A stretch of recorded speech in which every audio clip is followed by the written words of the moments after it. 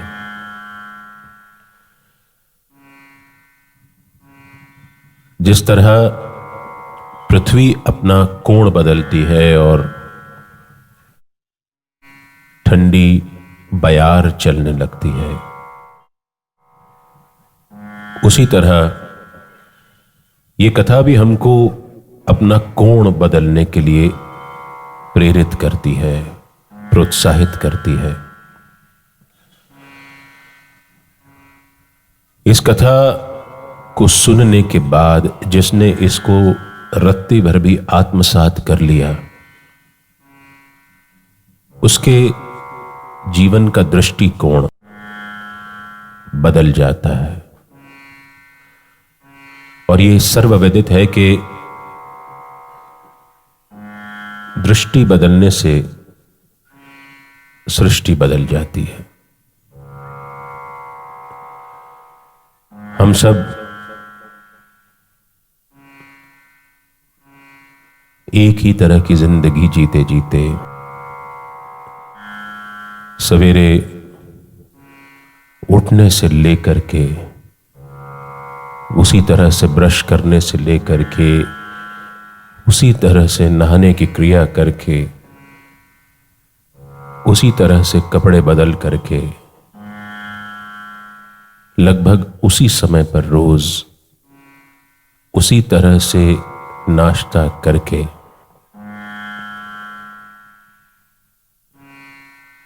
उसी तरह से अपने काम को जाते हैं, उसी टेबल उसी कुर्सी पर बैठ करके उसी जगह उसी तरह से उन्हीं लोगों के बीच हम एक ही तरह का काम करते रहते हैं। वैसे ही लंच करते हैं, वैसे ही शाम होती है तो वही रास्ता लेते हुए अपने घर पर आ जाते हैं। उसी तरह रोज शाम को टीवी देखते हैं, टीवी देखते देखते ही मुंह में कुछ निवाले भर लेते हैं। पलंग पर लेटते हैं, उसी तरह से उसी हाथ में अपना मोबाइल पकड़ते हैं, उसको देखते रहते हैं और उसी तरह से सो जाते हैं। ये सारा काम उसी तरह करते करते हमको समझ में नहीं आता कि हम कब यंत्रवत हो जाते हैं, हम कब जीते जागते हाड़ मास के रोबोट बन जाते हैं। हमारे पूजा करने का ढंग भी वैसा ही हो जाता है। दो चार श्लोक छोटे मोटे आ गए, अगरबत्ती जला ली, बस हो गई। यंत्रवत पूजा करते हैं और यंत्रवत पूजा करते करते, यंत्रवत जीवन जीते जीते न जाने कब इतना सारा समय अपने हाथ से निकल जाता है कि हमको अचानक ये लगने लगता है कि हमने तो कुछ किया ही नहीं है अभी तक के। फिर दुख और ग्लानि हमको घेर लेता है और इस दुख से निकलने का, इस यांत्रिक दिनचर्या से निकलने के लिए हमको कुछ ऐसा करना पड़ता है जो हमने कभी ना किया हो। कहा भी तो यही जाता है कि यदि आपको परिणाम ऐसे चाहिए जो आपको आज तक ना मिले हो, तो आपको काम भी ऐसा करना पड़ेगा जो आपने आज तक ना किया हो।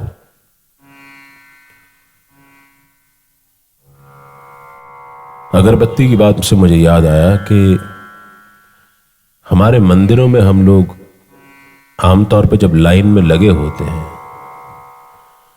और जलती हुई अगरबत्ती हमारे हाथ में होती है, तो हम लोग ये ध्यान नहीं रखते भगवान के इर्द गिर्द अगरबत्ती को घुमाते हुए कि किसी के शर्ट को भी, किसी की साड़ी को भी वो अगरबत्ती लग सकती है। और बिल्कुल भगवान के चित्र के, उनकी मूर्ति के कोशिश करते हैं नाक के जितना पास ले जाएं, अगरबत्ती घुमाते हैं। बिल्कुल भगवान को हम लोग सफोकेट करने लगते हैं, उनको सांसों की परेशानी होने लगती है। कभी आप सोचिए आपके मुंह के पास कोई ला करके ऐसे इर्द गिर्द अगरबत्ती घुमाए कि आपकी आंखों, नाक, मुंह सब जगह अगरबत्ती का धुआं भर जाए, आपकी क्या हालत होगी।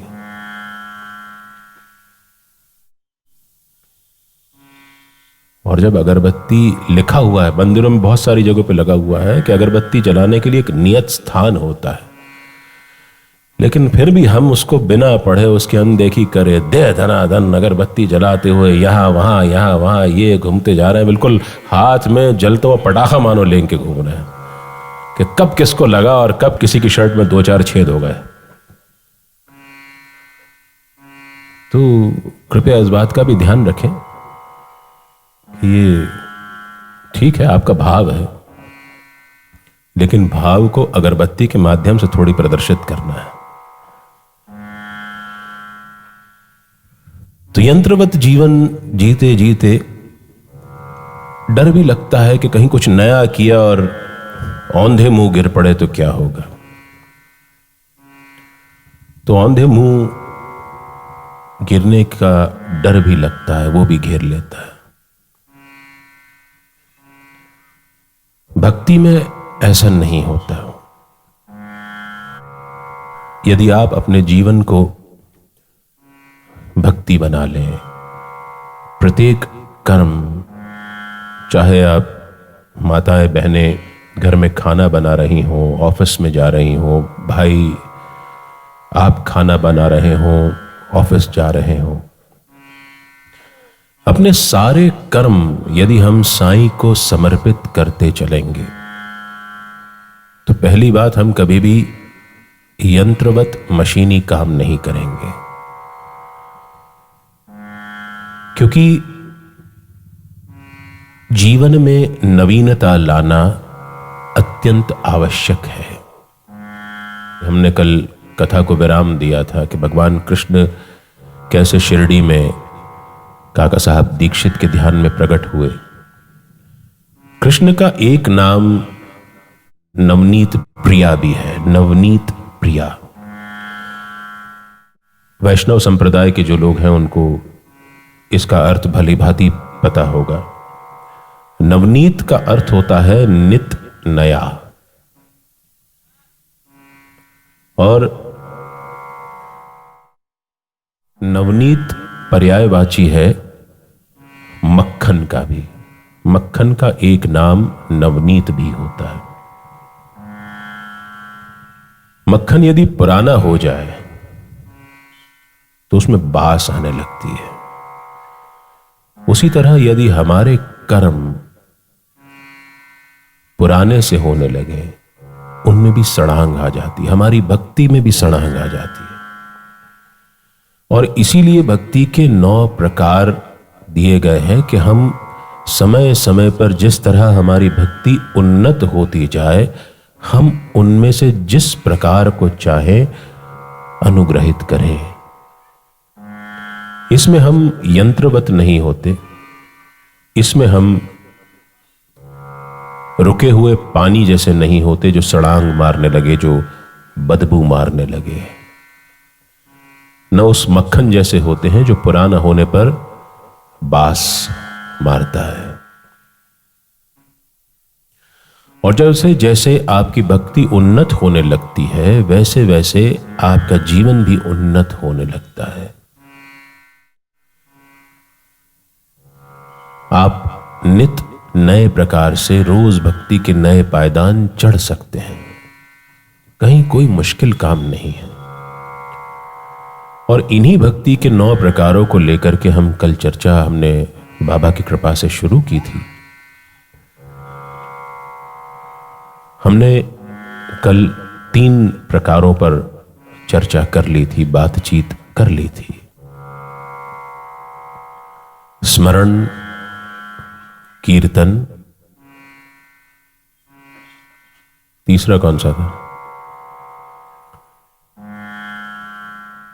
जिसको आज प्रसाद का लड्डू पहले चाहिए वो जवाब दे मुझे। शाबाश, आप हाथ ऊंचा करें। पंडित जी इनको शक्ल देख लीजिए, इनको लड्डू देने हैं पहले अपने को। श्रवण, कीर्तन, स्मरण, इन पर हम कल चर्चा प्रारंभ कर चुके थे। आज यदि बाबा की कृपा हुई तो भक्ति के अन्य प्रकारों पर चर्चा करते हुए इस कथा को विराम की ओर ले जाएंगे। श्रवण सुनना, कीर्तन बोलना, स्मरण ध्यान लगाना। भक्ति का चौथा प्रकार है पाद सेवनम, यानी पैरों की सेवा करना। और इन सारे भक्ति के प्रकारों को बाबा ने कैसे शिरडी में मस्जिद माई में उद्धत किया, कैसे लोगों को समझाया कि किस प्रकार की भक्ति कैसे की जा सकती है, उन पे हमने चर्चा की। इस ग्रंथ में बड़ी सुंदर व्याख्या दी हुई है बाबा के चरणों की, बाबा के कदमों की। इसी चित्र का जिक्र करते हुए दाभोलकर, इस ग्रंथ के लेखक हेमाड पंत लिखते हैं कि देखो कितनी सुंदर छवि है बाबा की। वो अपनी शिला पर बैठे हैं, उनका बायां पैर घुटनों से मुड़ा हुआ है, दायां पैर घुटने से मुड़ करके बाएं पैर के घुटने पर रखा हुआ है। उनके पैर का अंगूठा और उसके इर्द गिर्द फैली हुई 2 अंगुलियां, ऐसा लगता है मानो दूज का चंद्रमा उदित हो रहा है। दूज का चंद्रमा उदित होना यानी शुक्ल पक्ष का प्रारंभ। अमावस होती है जिस दिन चंद्रमा बिल्कुल नहीं दिखता। पड़वा यानी पहला दिन, उस दिन भी चंद्रमा इतना बारीक होता है कि हमको अपनी आंखों से दिखता नहीं है। इसलिए बीज दूज का चंद्रमा बिल्कुल पतली महीन सी रेखा होती है। और महाराष्ट्र और गुजरात में तो रिवाज है कि उस दूज के चंद्रमा के दर्शन याचक अपने हाथ में कोई सिक्का या धन संपदा का प्रतीक लेकर के करते हैं। मन में ये प्रार्थना रहती है कि जिस तरह तुम्हारा आकार बढ़ता जाए उसी तरह हमारे सुख में भी वृद्धि होती जाए। हेमाड पंत लिखते हैं कि साईं बाबा के पैर के अंगूठे के दर्शन करना उसी चंद्रमा के दर्शन करने के सदृश है। क्यों ना हम उनके इस पैर के दर्शन करते करते साईं से ये प्रार्थना करें कि जिस तरह तुम्हारा ये पैर का अंगूठा हमें दृष्टिगोचर हो रहा है। जैसे जैसे हम इसके स्वरूप को देखते हैं उतना उतना हमारी भक्ति तुम्हारे अंदर बढ़ती जाती है। क्यों ना तुम हमें अपने चरणों में ही रहने दो, जिससे हम सदा सुख का अनुभव कर सकें, जिससे हम सदा तुम्हारे पास रह सकें, जिससे हम सदा तुम्हारे चरणों की शीतल छाया में बैठकर अभयत्व का प्रसाद ग्रहण कर सकें। मुझे चरणों में बसा ले मेरे साईं शिरडी वाले, मुझे चरणों में बसा ले मेरे साईं शिरडी वाले। मेरी सांस सांस में तेरा, ओ मेरी सांस सांस में तेरा है नाम शिरडी वाले। मुझे चरणों में बसा ले मेरे साईं शिरडी वाले, मुझे चरणों में बसा ले मेरे साईं शिरडी वाले।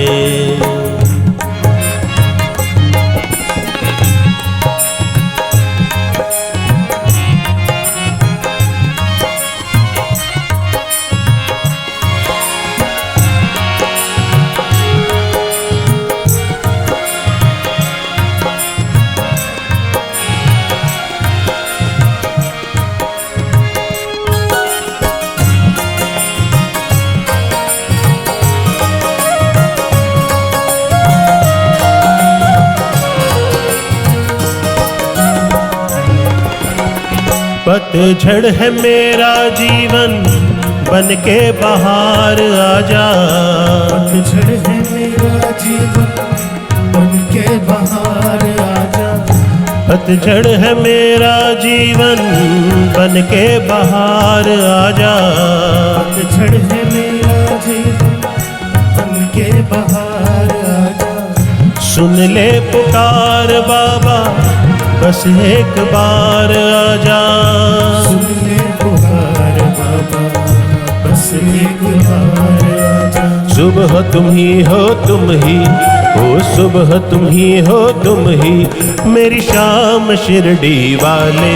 मुझे चरणों में बसा ले मेरे साईं शिरडी वाले, मुझे चरणों में बसा ले मेरे साईं शिरडी वाले।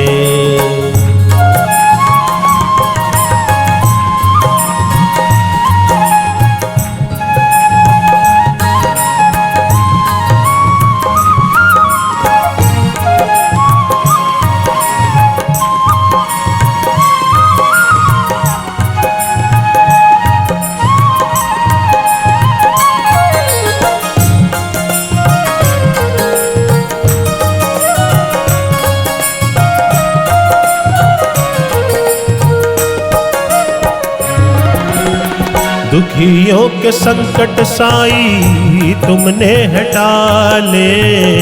दुखियों के संकट साईं तुमने हटा ले। भक्तों के संकट साईं तुमने हटा ले। भक्तों के संकट साईं तुमने हटा ले। मुझको भी आके संभालो मेरे रखवाले। मुझको भी आके संभालो मेरे रखवाले। बिगड़े बनाए तुमने, ओ बिगड़े बनाए तुमने सब काम शिरडी वाले। मुझे चरणों में बसा ले मेरे साईं शिरडी वाले, मुझे चरणों में बसा ले मेरे साईं शिरडी वाले।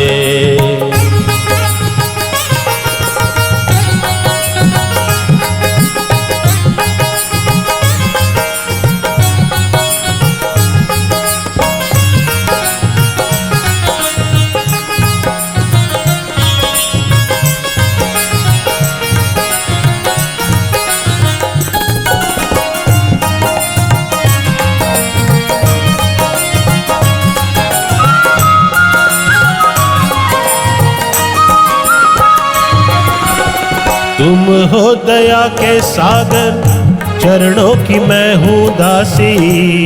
हो दया के सागर, चरणों की मैं हूँ दासी। तुम हो दया के सागर, चरणों की मैं हूँ प्यासी। हो दया के सागर, चरणों की मैं हूँ प्यासी। कर दो दया भी मुझ पे साईं तुम जरा सी। साईं तुम जरा सी, बेचैन मन के तुम ही, ओ बेचैन मन के तुम ही, आराम शिरडी वाले मुझ चरणों में बसा ले। मेरे साईं शिरडी वाले मुझ चरणों में बसा ले। मेरे साईं शिरडी वाले, मेरी सांस सांस में तेरा, ओ मेरी सांस सांस में तेरा है नाम शिरडी वाले, मुझ चरणों में बसा ले। मेरे साईं शिरडी वाले मुझ चरणों में बसा ले। मेरे साईं शिरडी वाले, मेरे साईं शिरडी वाले, मेरे साईं शिरडी वाले, मेरे साईं शिरडी वाले, मेरे साईं शिरडी वाले मुझे चरणों में बसा ले। मेरे साईं शिरडी वाले।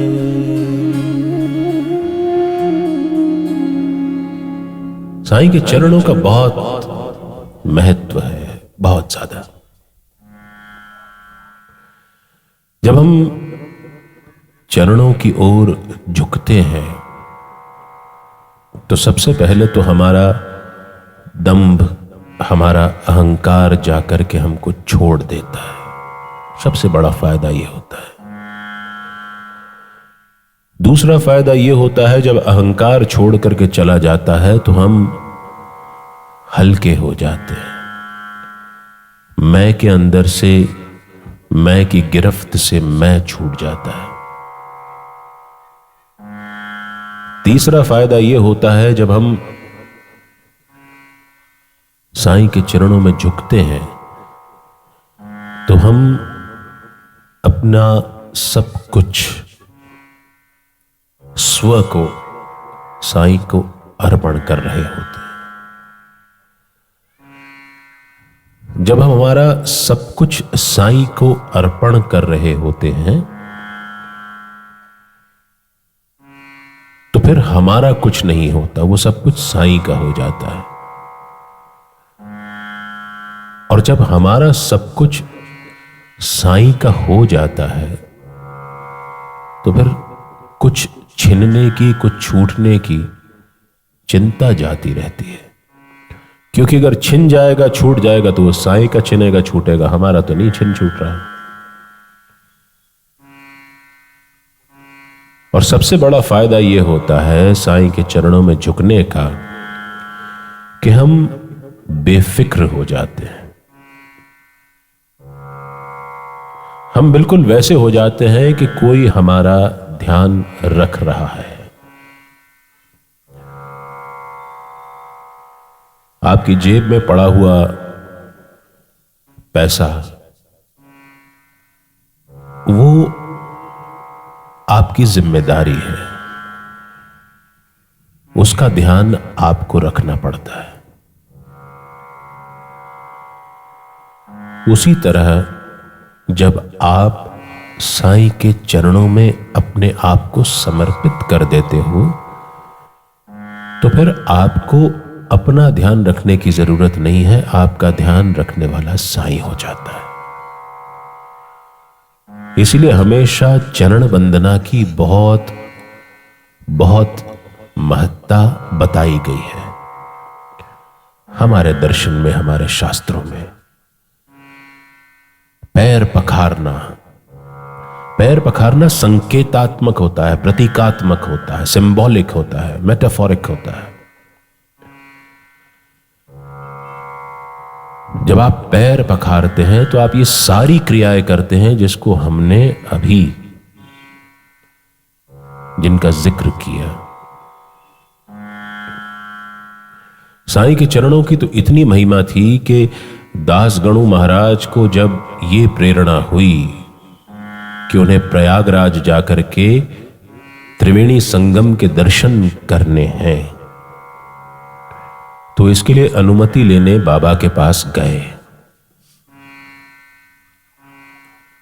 क्योंकि शिरडी न तो कोई बाबा की अनुमति के बिना आ सकता था, न अब भी आ सकता है, न कोई शिरडी से तब भी जा सकता था और न कोई शिरडी से अब भी जा सकता है। तो दासगणु महाराज बाबा की अनुमति लेने के कि बाबा मुझे प्रयाग स्नान करने जाना है। बाबा ने कहा गणु तुझे इतनी दूर जाने की जरूरत क्या है?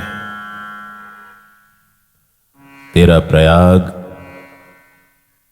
तो यहीं शिरडी में है। ये कहकर बाबा ने अपने दोनों पैर नीचे रख दिए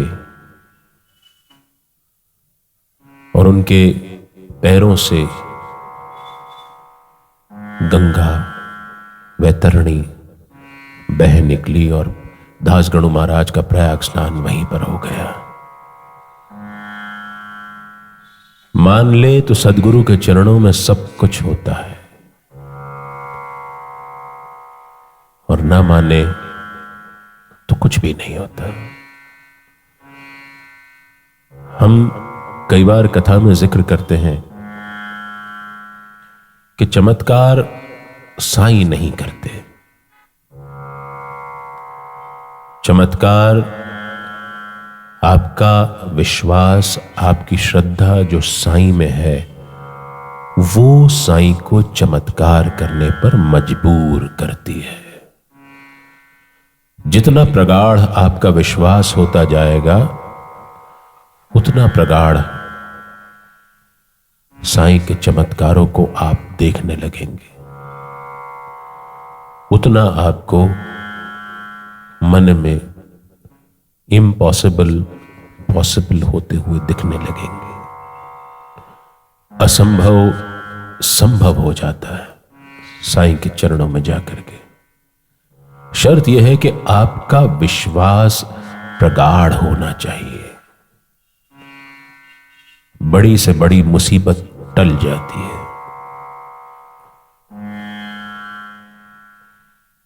क्या हमारे अंदर उतना विश्वास है?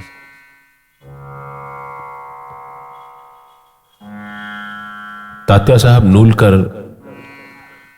बिल्कुल अपने आखिरी दिनों में थे।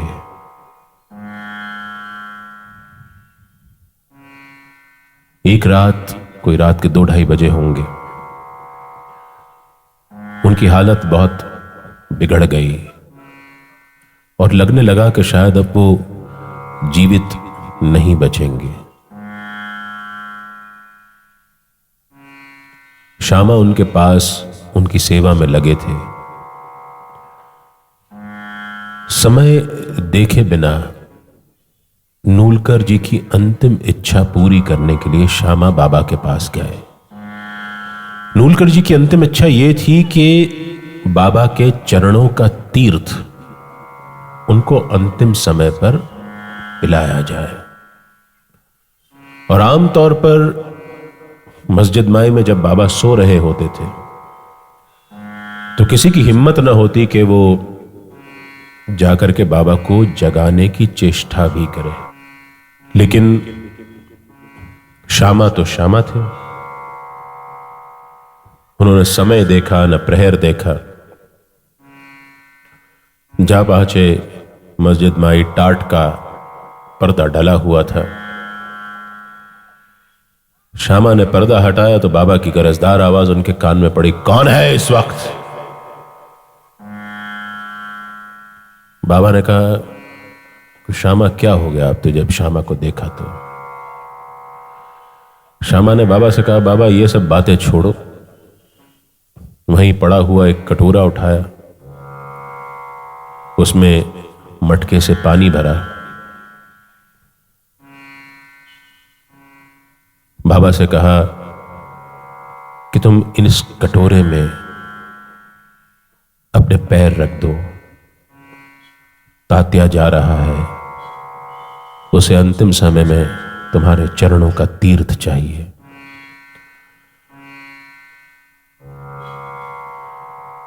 बाबा ने चरणों का तीर्थ श्यामा को ले जाने दिया, अपने पैर उस कटोरे में डुबोए। श्यामा दौड़ते हुए नूलकर के पास गए। नूलकर ने चरण तीर्थ ग्रहण कर लिया और शांति से प्राण त्याग दिए। जीवन से साईं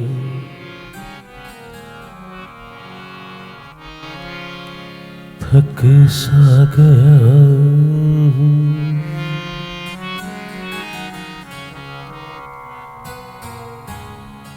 जीवन से साईं थक सा गया हूँ। अब तो चरण में ले लो,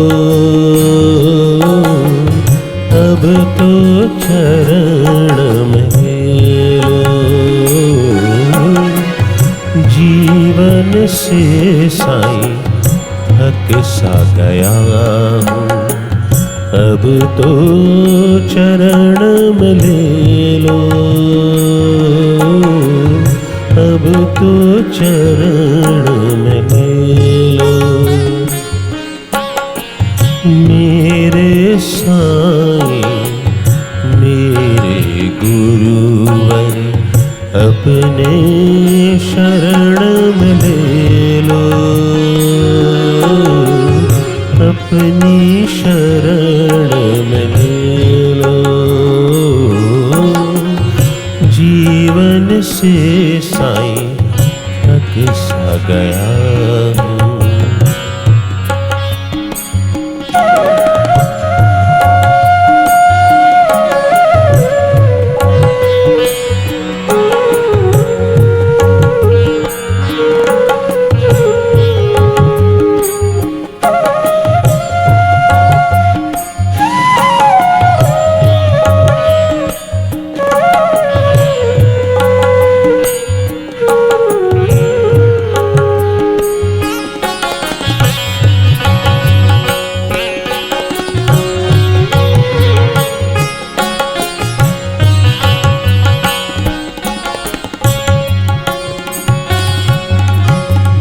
इस देही के मालिक तुम हो, तुमको सदा भुलाया।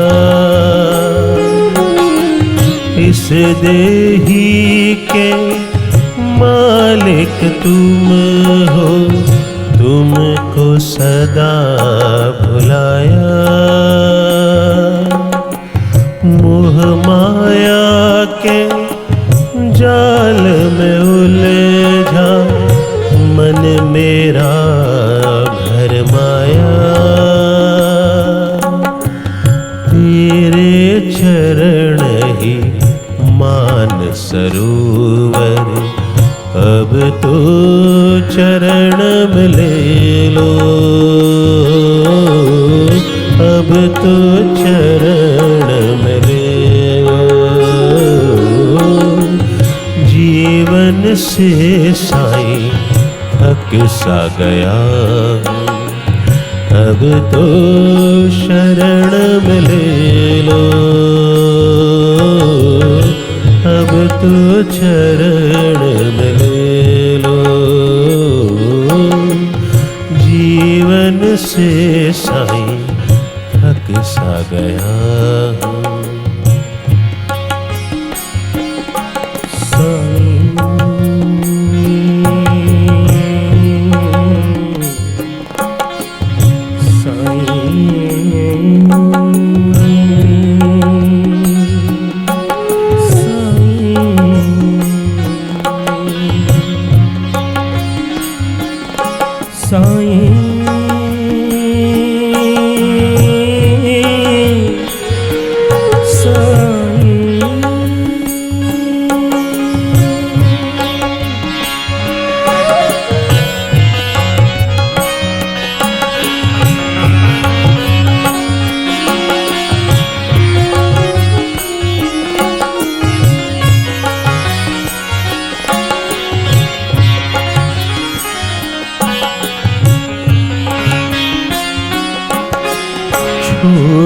के कांचन पाकर पीतल, अंग ही उसे लगाया।